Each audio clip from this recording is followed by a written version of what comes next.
Are you constantly disappointed by others?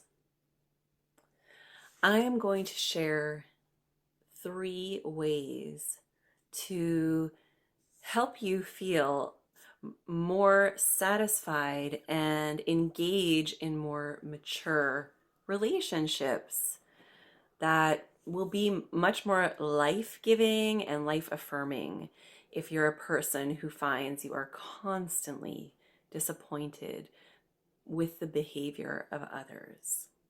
My name is Lanora Lennon, and I'm super happy to be here sharing this wonderful information that has changed my life so significantly and totally could change yours when taken to heart and put into practice. So, the first thing to consider in this vein is are is this person or are these people truly worth keeping in your life? That might sound like a little bit of a harsh question, but if you are being constantly disappointed by someone, perhaps they are not worth keeping in your life anymore if they're taking more from your experience of life than you're being enriched by their presence in your life. So, for example, one of my close family members and I have had a bit of a challenging relationship in our lives, and there came a point where I had to ask myself this question. And I decided actually that they were worth keeping in my life. So if you do come to that conclusion that the people are worth keeping in your life, there are things to consider. So the next thing to consider would be when you're pointing the finger at someone else. I know this is a really common refrain, but it's actually one of the truest things that I've ever discovered.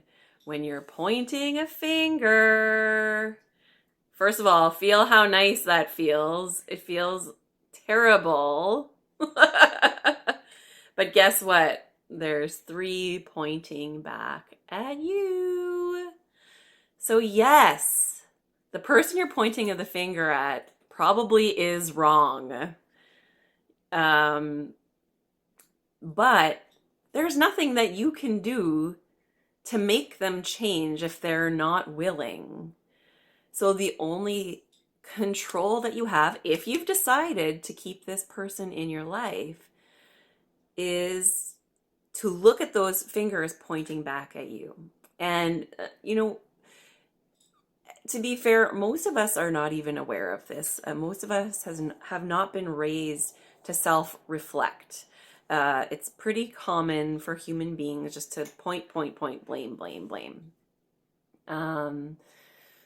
So to give you an example of this, another family member of mine, I found for a long time, I was very concerned about her, and our relationship was quite strained in many ways, because I always felt like she could have been doing things differently, better, more healthily, or whatever it is. And eventually, with the work that I've done, like I'm sharing with you here, I started to learn about this. Okay, I'm pointing my finger at her, and our relationship is not getting better. It's just getting worse. She's not changing. So then what I changed in myself was accepting her for who she was and focusing on all of the wonderful things that she does do. And what we focus on grows. So, and She didn't have to change at all. It was only my perspective of her. And since then, and she would agree, our relationship has, it's a miracle. And I love her so much. And I'm so proud of the accomplishments she's made in her life. And um, I know she is of me too. And we're a support for each other. And honestly, like, we've never had a conversation about, oh, I changed. Well, over time I've kind of talked about being more mature, which this is what these types of practices are. They're about becoming more mature in one's self. Um, so yes. So when there's a finger pointing, what's pointing back at you? What can you change in your own life to be a happier, healthier person and accept others for who they are and focus on the wonderfulness that they do bring to your life and to the life of others. And we're all doing our best here in this lifetime. So, yeah. Now, another and final point that will help you to have more mature and enriching relationships with anyone. It could be family members, it could be partners, friends, neighbors, etc. Anyway, I've already alluded to this a little bit, but you can't change anyone. You can only change yourself, and the people who love you will stay, and the people who don't will fall away. And I have found this to be true. So you can't change anyone. Ugh.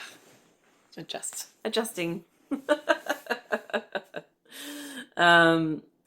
You can only change yourself. And like I just gave in that example, it is totally true. How many times have you tried to change someone else? Think about it. Has it worked? No, it hasn't. Possibly if you were dealing with someone with severe issues and maybe they did end up going to get help, that's wonderful. That does happen occasionally. But for the most part, you can pretty much bank on the fact that you can only change yourself. And I've already given an example of a way that you can start changing yourself, and that is to look at yourself and be kind about, we're all just humans, and then change the things that you can about yourself. And in terms of those that care about you will stay, and those who don't will fall away. Well, the interesting thing for me is for a long time in my life, I really felt like I unloved from my family of origin and a bit of a black sheep, etc. And a really interesting thing and so I really tried to create my, what is often called your soul family. Sorry, I did not have a good experience with that.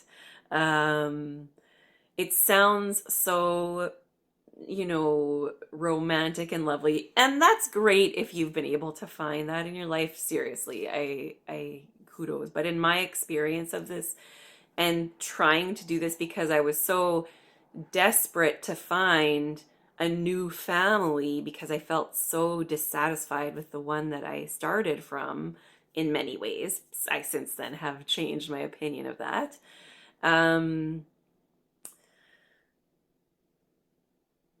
Yes.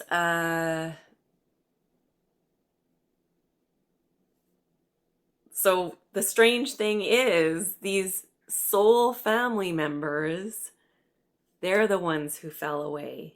as I became more mature and loving and accepting of myself and others.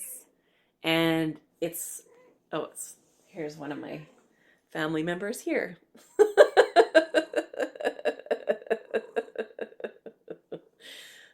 She's cute. And weirdly and so unexpectedly, it is my family and very close friends that I've had since I was young that have stayed and grown more enriching and beautiful. So this is my experience. I'm not saying it's going to be your experience, but often what we think, my point is that often what we think is going to be the case, the opposite actually happens, especially as we're shifting into more mature, healthy relationships. So I wanted to close our session today with a little card. I'm just going to pick a oracle card from Kyle Gray, Keepers of the Light. And this is going to be for anyone who is watching. So with these oracle cards, I just shuffle. Aren't they beautiful? Until I feel like it's time.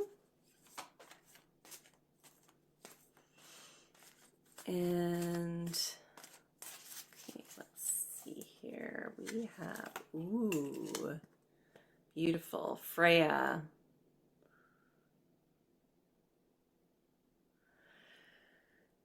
Phases and cycles.